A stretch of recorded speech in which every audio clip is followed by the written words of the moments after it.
Hey Eagle fans, it's EaglefanKarl. This is going to be the next in my series of videos looking at the team position by position. I've already done ones on every position that we have on the team except for the defensive secondary, so that's what we're going to be taking a look at today. If you haven't seen any of the videos that I've done before, I'll put a link to the playlist up there in the corner. You can go ahead and click on that, and that'll direct you to any of the other videos that I've done. But we're getting ready to head into free agency here in the next week or so, so I figured I'd go ahead and finish off, look at the defensive secondary. So let's go ahead and take a look at the Eagles cornerbacks and safeties. And the first guy I want to talk about is Leodis McKelvin, and not because obviously of what he could potentially do for us on the team. He was cut, so he's not on the team anymore, but because I want to talk about what he means in terms of what our current situation is at the cornerback position and what it was for this past season. And the problem you have with Leodis McKelvin is he was a Jim Schwartz guy, and we really have to blame Jim Schwartz for him. Because Jim Schwartz wanted Leodis McKelvin when he came in because he was someone that had played for him in the past. He wanted to have him, and as a result, Eric Rowe got buried in the depth chart during preseason, and that sort of ended up becoming a problem. Then Eric Rowe wasn't really getting the playing time that he needed in the preseason, and it made Eric Rowe expendable. Well, as we saw this past season, Eric Rowe obviously would have been tons better than we would have been than we were with Leodis McKelvin this past season. So it really was just sort of a problematic situation having Leodis McKelvin over Eric Rowe, and that just sort of sets us up with a real problem that we've got in the secondary. Ultimately, like I said, Leodis McKelvin has been cut. This freed up $3.2 million into the cap, so it was a cap move, but also I think it was performance-based as well. So we moved on from him, and the secondary as a whole, the two cornerbacks that started for us, Leodis McKelvin and the next guy, Nolan Carroll. Nolan Carroll probably played better than Leodis McKelvin, although that's not saying much. Neither one of these guys was really that great, but Nolan Carroll was a little bit better. The problem you have with Nolan Carroll is he's an unrestricted free agent. So if you do want Nolan Carroll back, you're going to have to re-sign him. I think Nolan Carroll could be okay if he doesn't have to be the top cornerback. And that's really what, as you're looking at this team desperately needs an upgrade at the cornerback position. They need at least one, if not two, cornerbacks to really come in and sort of refit this defense, because right now it is in bad shape. Nolan Carroll, though, is a decent player. I think he's someone that we could bring back and use as more of like a slot defender. He could potentially be a second cornerback, but he's clearly does not have the skills, I don't think, to be the number one guy. And too often this past season, that's what he was asked to do. But if we bring him back at the right number, for instance, using the money that we just saved by cutting Leodis McKelvin, I'd be okay with that.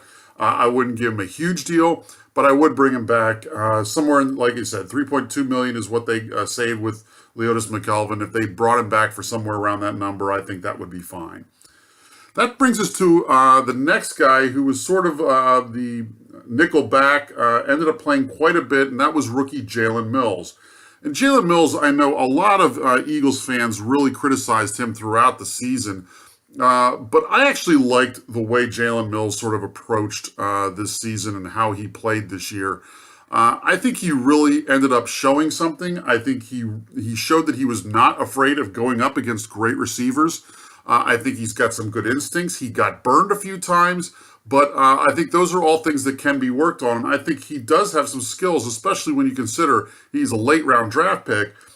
This is a guy that could potentially be someone that you could bring back and actually have, be a productive member of the secondary, especially in that nickel situation.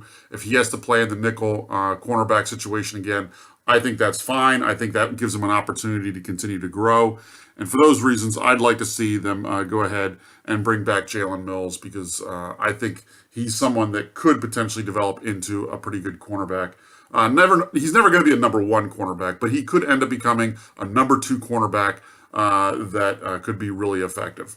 And there's one more cornerback we really need to talk about, and that's Ron Brooks, who ended up getting hurt, early on in the season, so did not play much. He is on the cap next year for $2.1 million. He would cost $500,000 if you cut him. He's probably a guy that they're going to certainly bring back and go ahead and have him be part of the rotation going into training camp and seeing what happens. Whether he makes the team come September is a different issue, but he's certainly going to be someone that's I think is going to come back and provide some depth at the cornerback position going into training camp. So for those reasons, I'm okay with him doing that. Ultimately, if they can get some good young talent, especially in the secondary, Ron Brooks might be a guy that ends up being the odd man out, especially considering the fact that his contract number is higher than Jalen Mills. So if you're looking at it from that perspective, if they do end up signing, maybe they sign a free agent and they draft someone, and they've got EaglefanKarl, so they've got three. They're usually going to carry probably four cornerbacks on your team. And if it's between Ron Brooks and Jalen Mills, I think Jalen Mills is probably the guy that they're going to keep over Ron Brooks, if for no other reason than just the contract number. But frankly, like I said, I actually am okay with Jalen Mills and the way he played this past season. That brings us now to the safeties, and the safeties are a little bit easier to figure out in terms of what the Eagles are probably going to be doing with them this year.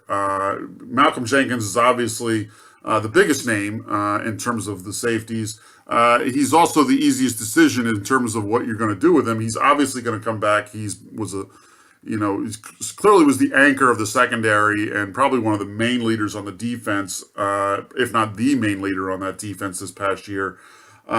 He's due to make $7.5 million, and if you cut him, he costs $12 million against the cap because he's still relatively early on in his deal. So he's a negative if you actually cut him. So for those reasons, you're not going to do it for his contract. And frankly, like I said, just because of his play, you're not going to cut him either because you're not going to find anyone, I don't think, that's going to be able to play as well as Malcolm Jenkins did this past season. He provides a lot of versatility. He can also play as a slot corner. And like I said, he just provides a lot of leadership in the secondary to sort of act as that quarterback of the secondary and really direct the coverages and make the calls on the field. So from those perspectives, he's a great player, certainly someone that you want to see come back, continue to hopefully have him play at the level he was, because if he is, then I think we're absolutely fine as it relates to the secondary and certainly as it relates to one of the safety positions.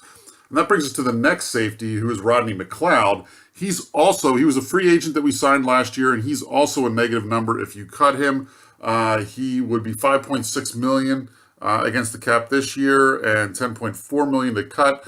I was okay with Rodney McLeod. I think he was a decent enough player for us this past season. Certainly someone I think that you would want to go ahead and bring back. I think the problems in our secondary was not at the safety position. It was at the cornerbacks. So for those reasons, I'm okay with Rodney McLeod coming back next year, and I think that he can continue to be a productive member of the secondary. The one guy that I did have more problems with was Jalen Watkins, who was sort of that third guy that was in the safety position. Lots of times he would come in and play safety when they would move Malcolm Jenkins over into the corner position.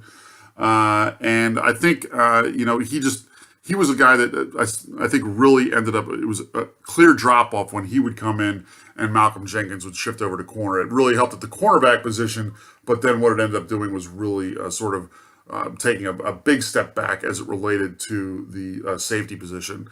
Now, Jalen Watkins is a free agent. He's an exclusive rights free agent, which for the players, that's actually worse than being a restricted free agent.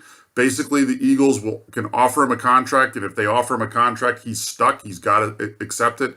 He's got no choice to even be able to go out and try and find another offer. If the Eagles want to bring him back, he's bound to come back to the Eagles. I think the Eagles probably will bring him back, if for no other reason than, like I said, as was similar to Ron Brooks, you're going to want to have some depth going into training camp, and I think that that's probably what they do. Whether Jalen Watkins is on the team, though, come week one, I think is a different issue. And I'd be okay if they moved on from him. I'm okay if they bring him in a small number to sort of, like I said, provide some depth at training camp.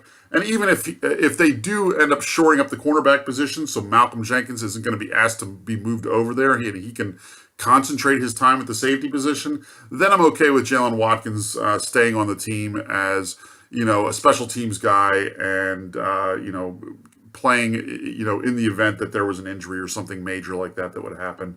But that's the only kind of situation. Having him play, planning on having him play any sort of significant amount of time, though, I don't think is a good idea. Finally, there are a few other players that played for us in the secondary this past year that are still under contract. Terrence Brooks, who obviously this was his big play of the year, coming up with the game-clinching interception at the end of the Giants game.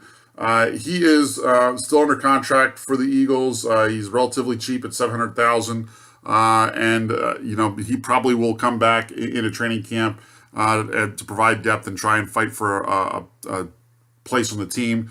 So for those reasons, I think he's great to bring back. Some of the other guys, Aaron Grimes is a special teams player, in theory, plays cornerback, but really he's a special teams guy. And for those reasons, I'd expect they'll bring him back to just see what he can do to try and make the team and play exclusively as a special teams guy. The same as it relates to Chris Maragos. He's actually another negative number. If you cut him, he would cost you $2 million to cut, whereas if you keep him on the team, he's only $1.5 million. So I'd imagine that he will be on the team at least through training camp, because if they cut him right before the start of the season, it's not as heavy of a hit this year to cut him. It just would mean more money that would have to go into next year's salary cap. So I would expect, though, he will be on the team, and he's a special teams guy, so I would imagine that they'll bring him back. And then finally, C.J. Smith is the other guy that played as a cornerback, and was the other North Dakota State guy that came in. So former teammate of Carson Wentz, but really that was his big claim to fame. He did not play that much this season, and he's probably going to be a guy that if they do bring him back, it's clearly going to be someone that's going to come back as a depth guy in training camp, where he'll be hoping to make the team, but certainly no guarantees, especially seeing what they might do with the cornerback position in free agency and the draft.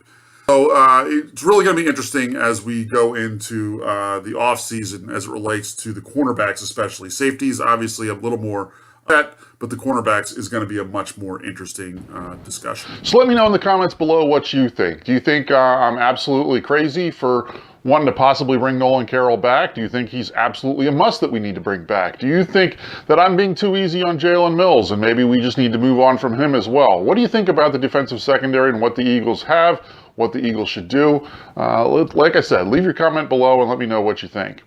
Free agency will not have started by the time I do a video next weekend. So next week I'm going to sort of use a sort of a recap of everything, looking at all the players that I expect that the Eagles will cut. In fact, they may have made some cuts by next weekend.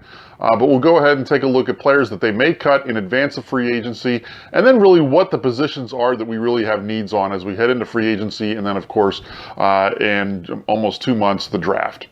So that's what you can expect next weekend. Until then, fly Eagles fly.